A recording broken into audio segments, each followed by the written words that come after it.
आता एक आहे गोरे साहेब, तुम्ही बोला, पण मी जे निर्देश दिलेत त्याच्याबद्दल तुमचं काही वेगळं मत असेल तरी मांडा, पण त्याच्या पलीकडे एकदा सभापतींनी रुलिंग दिल्यावरती तो निर्णय बदलता येत नसतो. मी फक्त आपल्या माहितीस्तव सांगते. बोला. आता अध्यक्ष सभापती महोदया, मी काय बोलणार आहे याच्या अगोदर आपणच सांगताय की मी काय बोलणार मी आहे. सगळ्या सदस्यांना माझी सांगितलं. सभागृहाला माझी विनंती आहे की या सभागृहामध्ये आता जी चर्चा चालू आहे या चर्चेच्या अनुषंगानं सातारा जिल्हा परिषदेच्या निवडणुकीच्या संदर्भात ज्या काही घटना घडल्या त्याच्यावर सभागृहामध्ये चर्चा चालू झाली आणि आपण काय निर्देश दिले. सभापती महोदय, आपण सभागृहाचे सर्वोच्च स्थानी बसलेलो आहात. आपण जो निर्देश दिला तो आपला अधिकार आहे, पण तो निर्देश देण्या अगोदर आपण वस्तुस्थितीची माहिती घेणं हे तितकंच गरजेचं आहे. ज्या जिल्हा परिषदेच्या निवडणुका सातारा जिल्ह्यामध्ये झाल्या आणि जी वस्तुस्थिती इथं सांगायचा प्रयत्न या ठिकाणी सभापती महोदया झाला, ती वस्तुस्थिती पहिली आपण समजून घेण्याची आवश्यकता आहे. सातारा जिल्हा परिषदेची निवडणूक चालू असताना ज्या काही घडामोडी घडल्या त्या जिल्हा स्तरावर झालेल्या घडामोडी आपण सगळ्यांनी पाहिलेल्या आहेत. ज्या सदस्याचं अपहरण झालं, अशा पद्धतीचा गुन्हा दाखल झाला, तो सदस्य राष्ट्रवादीचा आहे. ज्यांनी गुन्हा दाखल केला तो त्या सदस्याचा मुलगा, तो राष्ट्रवादीचा आहे. गुन्हा कुणी दाखल केला त्याचा तपास कुणी करायचा तो पोलिसांनी करायचा. त्याचा तपास होण्याची आवश्यकता आहे का? आता आहे. असं असताना जिल्हा परिषदेची निवडणूक चालू झाली. सकाळी 10:30 वाजता जिल्हा परिषदेच्या परिसरामध्ये निवडणूक चालू असताना जिल्हा परिषद सदस्य सोडून अन्य कुणी त्या जिल्हा परिषदेच्या सदस्य प्रिमायसेसमध्ये गेलं नाही पाहिजे. आपण कायदा सुव्यवस्था आपण बघतो, निवडणुकीच्या अनुषंगाने काय नियम घालून दिलेले आहेत ते आपल्याला माहिती आहे. आणि ते नियम कुठल्याही लोकप्रतिनिधीसाठी वेगळे नियम नाहीत. कोण मंत्री असले म्हणून वेगळा नियम नाही, कोण आमदार असला म्हणून वेगळा नियम नाही. निवडणुकीची प्रक्रिया चालू असताना निवडणुकीच्या प्रक्रियापासून जिल्हा परिषदेमध्ये जी निवडणूक प्रक्रिया चालू होती, जिल्हा अधिकाऱ्यांचे आदेश होते की कुणी त्या ठिकाणी यायचं नाही, जिल्हा परिषद सदस्य सोडून कुणी येऊ नये आणि जिल्हा परिषदेच्या कर्मचाऱ्यांनी यावं. ही निवडणूक चालू असताना जिल्हा परिषदेमध्ये आपण बघितलं काय परिस्थिती झाली. जिल्हा परिषदेचं पोलीस उभे असताना गेट तोडून माणसं आत गेली. माणसं आत गेली नाही, 3-4 हजार लोक त्या जिल्हा परिषदेच्या प्रिमायसेसमध्ये निवडणूक चालू असताना होती. ही कोणी नेली लोक? ही परिस्थिती कोणी निर्माण केली? याची माहिती सभापती महोदया घेतली पाहिजे ना. पोलिसांची जबाबदारी कायदा सुव्यवस्था राखायची आहे. पोलिसांच्यावर कारवाई केली, चुकीचं असेल तर कारवाई झाली पाहिजे, परंतु कायदा सुव्यवस्था राखायची जबाबदारी आहे कुणाची? सरकारची. सभापती महोदय ऐकून तर घ्या, ऐकून घ्या ना. मी सांगतो ती परिस्थिती समजून घ्या. माझं म्हणणं मला मांडू द्या.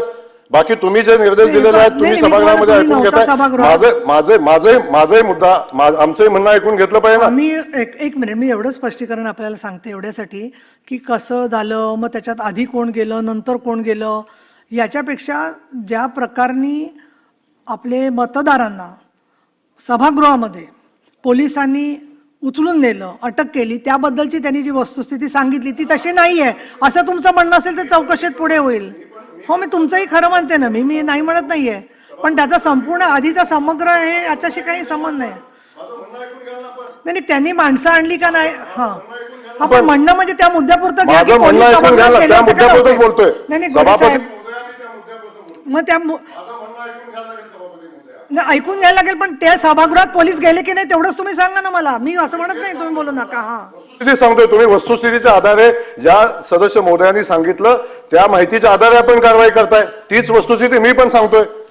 माझं सभापती महोदया माझं म्हणणं हे आहे की जिल्हा परिषदेच्या निवडणुकीच्या जेव्हा चालू होती तेव्हा जिल्हा अधिकाऱ्यांचे आदेश असताना जिल्हा परिषदेच्या प्रिमायसेसमध्ये कंपाऊंड गेट उघडायला पोलिसांना दमदाटी करून गेट उघडून आत कोण गेलं याची चौकशी झाली पाहिजे. तिथं कायदा सुव्यवस्थेचा प्रश्न निर्माण का झाला याची चौकशी झाली पाहिजे. आणि ही सगळी परिस्थिती निर्माण का झाली याची चौकशी झाली पाहिजे. गुन्हा दाखल केला कुणी केला याची चौकशी झाली पाहिजे.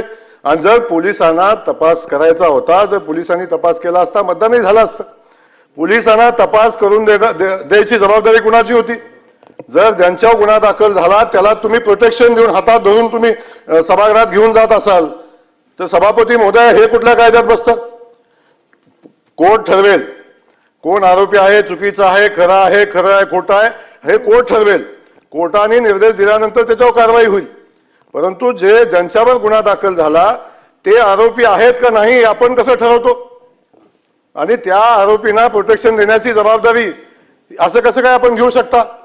त्यामुळे माझं सभापती महोदया माझं सांगणं आहे, आपण ज्या पद्धतीनं वस्तुस्थिती समजून न घेता, परिस्थिती समजून न घेता आणि त्या ठिकाणी जे काय घडलंय, अध्यक्ष सभापती महोदय, त्या ठिकाणी जे काय घडलंय हे न पाहता जर जिल्हा परिषदेमध्ये निवडणूक चालू असताना कायद्याचं उल्लंघन केलं कुणी, निवडणूक चालू असताना 100 मीटरच्या आत जायला नाही पाहिजे, 5 मीटरवर सभागृहाच्या जातात कसं अध्यक्ष महोदय?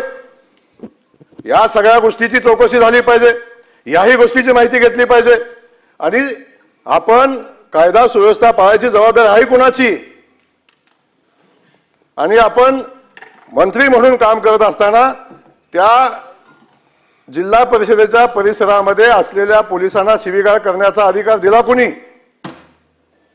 या सगळ्या परिस्थितीचा विषय सभापती महोदय समजून घेतला पाहिजे. आणि आपण ही परिस्थिती समजून न घेता, वस्तुस्थितीचा अहवाल न मागवता, फक्त इथं चर्चा झाली म्हणून एखाद्या IPS अधिकाऱ्याला सस्पेंड करणं हे नियमांना धरून सभापती महोदय नाही. आपण अशा पद्धतीचा निर्देश कसा देऊ शकतो? तुम्ही घेतलेल्या निर्णयावर मी बोलायला मला अधिकार आहे नाही माहिती नाही, पण मी आपल्याला या ठिकाणी सांगेन, त्या ठिकाणची परिस्थिती, कायदा सुव्यवस्था धोक्यात आणण्याचं काम केलं कुणी? जर त्या ठिकाणी आजपर्यंतच्या इतिहासामध्ये जिल्हा परिषदेची निवडणूक असताना त्या ठिकाणी मंत्री कसे जातात? का कायदा सुव्यवस्थेचा प्रश्न निर्माण होतो? 2-2, 5-5 हजार कार्यकर्ते कोण बोलवतं? याची चौकशी झाली पाहिजे. या सगळ्या गोष्टी, याही गोष्टीची चौकशी झाली पाहिजे. 11 वाजता जिल्हा परिषदेची निवडणूक असताना जिल्हा परिषदेच्या CEO ला 11 वाजता मिटिंग घ्यायला कोणी भाग पाडलं? याची चौकशी झाली पाहिजे. ज्या सभागृहापासून हाकेच म्हणजे अगदी 10 फूट 15 फुटाच्या अंतरावर, 20 फुटाच्या अंतरावर बैठक कशी होते? या सगळ्या गोष्टी सभापती महोदया माहिती घेतल्याशिवाय कुणी दाखल केला, गुन्हा कुणी दाखल केला याची माहिती न घेता कधीतरी भारतीय जनता पक्षावर आरोप करायचा, बाकीच्या सिस्टमवर आरोप करायचा, हे अध्यक्ष महोदय उचित नाही. ज्यांनी दाखल केला गुन्हा तो राष्ट्रवादी पक्षाचा कार्यकर्ता आहे, तो त्या सदस्याचा मुलगा आहे. आणि असं असताना भारतीय जनता पक्षाला दोष द्यायचं काय कारण आहे? कशासाठी भारतीय जनता पक्षावर ब्लेम करता? ही सगळी परिस्थिती सभापती महोदय जोपर्यंत सभागृहाच्या समोर येत नाही, त्याची चौकशी होत नाही, तोपर्यंत अशा पद्धतीची कारवाई करणं उचित नाही. या सगळ्या परिस्थितीमध्ये अशा पद्धतीची भूमिका घेणं योग्य नाही. आणि सभापती महोदय एक आहे, सभापती महोदय या SP-चं जे आपण निलंबन केलंय त्याला तातडीनं स्थगिती देण्याची आवश्यकता आहे. निवडणुकीची प्रक्रिया आहे, निवडणूक बघेल सभापती महोदय. निवडणुकीमध्ये जी प्रक्रिया झाली ती निवडणूक स्थगित करण्याचा अधिकार इथं नाही सभापती महोदय. त्यामुळे सभापती महोदय अशा पद्धतीनं निवडणुकीच्या प्रिमायसेस मध्ये दहशत निर्माण करणं, स्वतःच्या ताकदीचा वापर करणं, मंत्रिपदाचा वापर करणं हे सभापती महोदय कुठल्याही नियमात बसत नाही. आपण का नियमाचं उल्लंघन केलं? का 5,000 माणसं सभापती महोदयच्या जिल्हा परिषदेमध्ये घुसली? 5-5 हजार माणसं जिल्हा परिषदेमध्ये जातात निवडणूक चालू असताना सभापती महोदय. अशा पद्धतीचं वातावरण तिथं निर्माण करायचा, कायदा सुव्यवस्थेचा प्रश्न निर्माण करायचा आणि त्या ठिकाणी तो प्रश्न निर्माण करून सभापती महोदय निवडणुकीच्या अनुषंगानं अशा पद्धतीचं वातावरण. सन्माननीय सभापती महोदय, या सभागृहामध्ये सकाळी माननीय उपसभापती महोदय या आसनावरती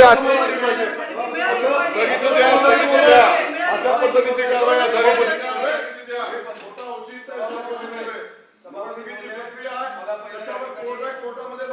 नाही सभापती महोदय चौकशी कोणाची लावायची, चौकशी कोणाची करायची हा तुमचा अधिकार आहे. सभागृहामध्ये एक निर्णय झालेला आहे. दुसरी महत्वाची गोष्ट अशी आहे की सन्माननीय मंत्री शंभूराज देसाई साहेबांनी आणि सन्माननीय मंत्री मकरंद आबांनी कुठेही भारतीय जनता पार्टीचा नाव हे सभागृहामध्ये घेतलेलं नाही. भारतीय जनता पार्टी हा आमचा मित्रपक्ष आहे. आम्ही सगळे अलायन्समध्ये काम करतोय. कुठेही भारतीय जनता पार्टीचा उल्लेख भारतीय जनता पार्टीने हे केलं असं सभागृहामध्ये आलेलं नाही. हे चुकीचं रेकॉर्डवर राहू नये.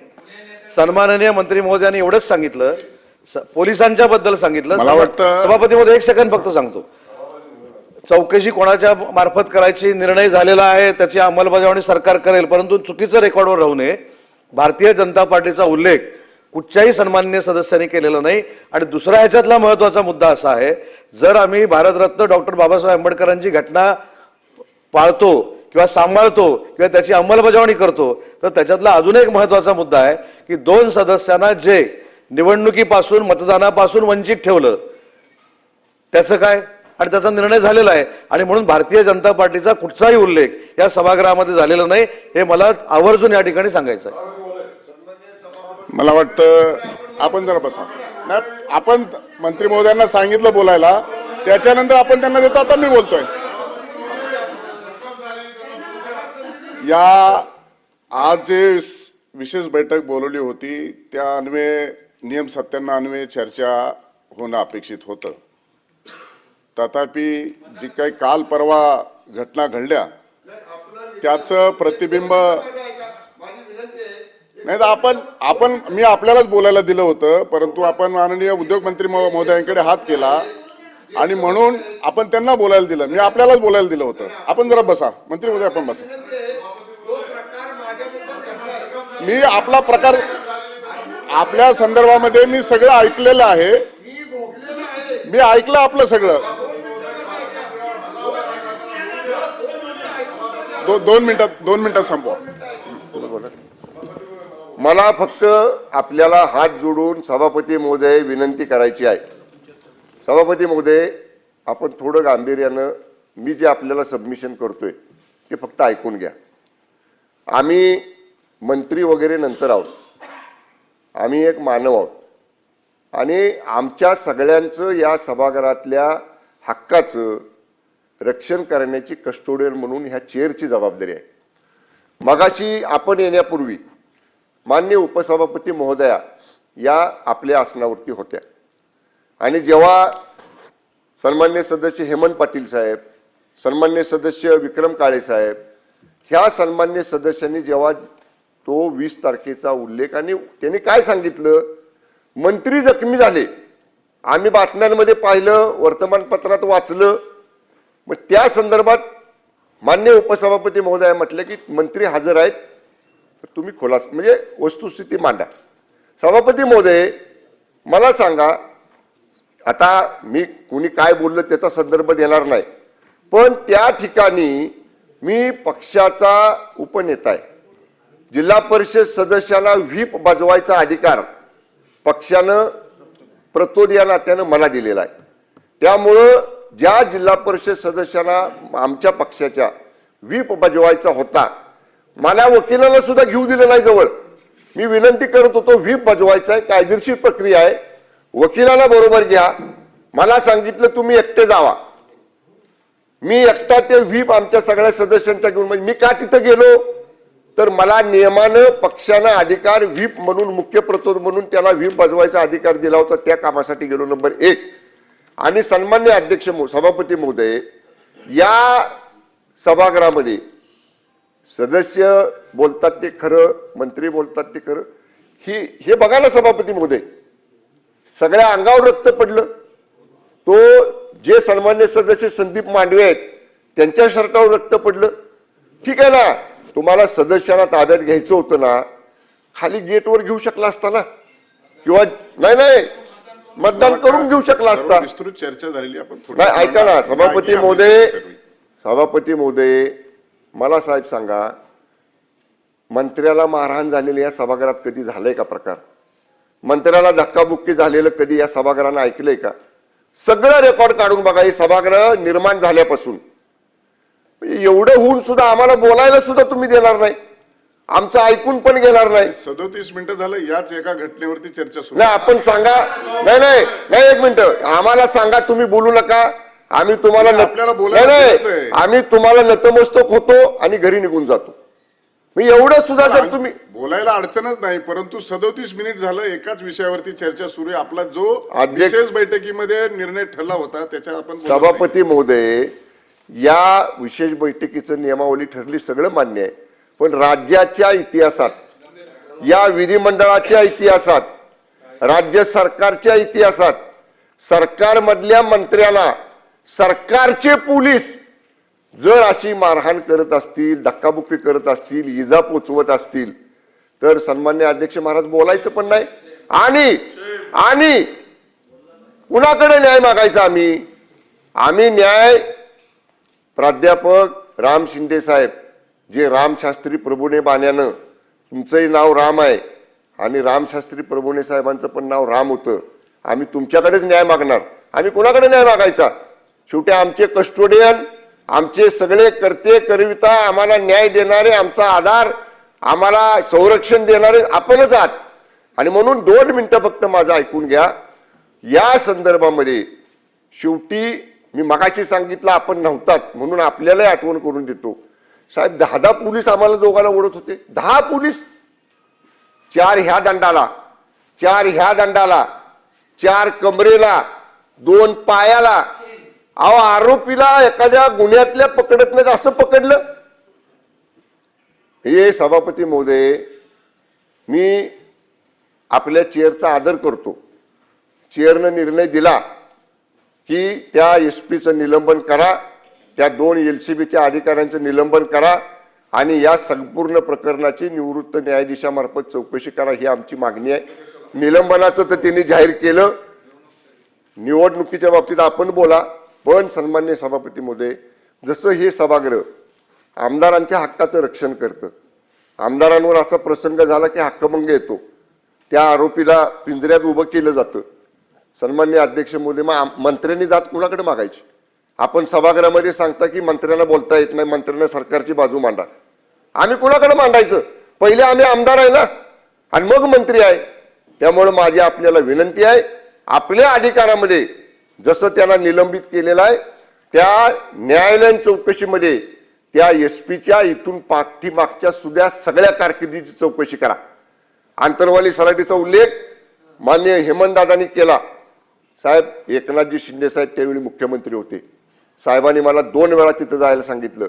एवढा प्रचंड उद्रेक होता, का बरं तिथनं काढलं त्याला? आंतरवाली सलाटीला जो गोळीबार केला, लाठीचार्ज केला, का काढला आंतरवाली सलाटीतल्या जालना जिल्ह्यातनं त्याला काढलं? एवढ्या लवकर काढलं? त्यांचा ट्रॅक रेकॉर्ड काढा. आता मला बोलायचं नाही, काय उद्योग चाललेत वर्षभर साताऱ्यात? रेल्वे पोलीस मधला कुठला कर्मचारी आणून बसवलाय? काय उद्योग करायसाठी बसवलाय? हे आता मला बोलायचं नाही. This is not the part of the our discussion म्हणून मी ते बोलत नाही. पण सन्मान्य अध्यक्ष महोदय, एका मंत्री असण्याच्या अगोदर असणाऱ्या आमदाराला जर त्या एसपीच्या सांगण्यावरनं एसपी, पोलीस निरीक्षक देवकर, सहाय्यक निरीक्षक गर्जे आणि 100 जे साध्या वेशातले पोलीस होते, जे CCTV फुटेजमध्ये दिसत आहेत, त्या सगळ्यांचं सन्मान्य अधिकाऱ्यांचं तर निलंबन झालं, पण मला आणि मकरंद पाटील साहेबांना जर तुम्ही ते कर्मचारी दाखवले समोर आणून तर आम्ही ओळखू शकतो ह्यातल्या कुणी आम्हाला ओढले. कारण प्रत्येकाची नावं आम्हाला माहीत असायचं कारण नाही. या सगळ्यांवर सभापती महोदय, आम्ही कुठल्या पक्षाचे आहोत, आम्ही कोण आहोत याचा बिलकुल याच्याशी संबंध नाही. आम्ही कुठल्या पक्षाचं नाव घेतलेलं नाही. उदय सामंत साहेबांनी सांगितलं भारतीय जनता पक्षाच्या महायुतीमध्ये आम्ही आहोत. आम्ही त्यांचं, आमचा आक्षेप पोलिसांवर आहे, आमचा आक्षेप चुकीचं वागणाऱ्या पोलीस यंत्रणेवर आहे, आमचा आक्षेप ज्या पोलिसांनी आमदार, मंत्री, खासदार बघितलेला आहे त्यांच्यावर आहे. त्यामुळे जे सन्मान्य उपसभापतींनी निर्देश दिलेले आहेत, ज्याचं पालन करतो म्हणून सरकारच्या दोन्ही कॅबिनेट मंत्र्यांनी सभागृहात सांगितलेलं आहे, त्याप्रमाणे ते निलंबन तर झालेलंच आहे, त्यांनी केलेलंच आहे. पण त्या 100 पोलीस जे साध्या वेशातले होते त्यांच्या संदर्भामध्ये सुद्धा निलंबन करावं अशी मागणी आपल्याला करतो. आणि मंत्र्यांचं रक्षण रामशास्त्री प्रभूने बाण्यानं प्राध्यापक राम शिंदे साहेब माननीय सभापती महोदय आपण करावं अशी आपल्याला विनंती करतो. तुम्ही वेळ काढा. मला वाटतं हा विषय न संपण्याजोगा आहे. एकूणच आपण ज्या विशेष बैठक बोलवली आणि बैठकीच्या अंती जवळपास 4 मंत्री महोदयांनी या चर्चेत सहभाग नोंदवला आणि अनेक सदस्यांनी देखील नोंदवला. त्यामुळे ही चर्चा संपुष्टात येऊ शकत नाही आणि म्हणून सभागृहाचं कामकाज मी 12 वाजेपर्यंत तहकूब करत आहे. नियमित बैठक 12 वाजता भरेल.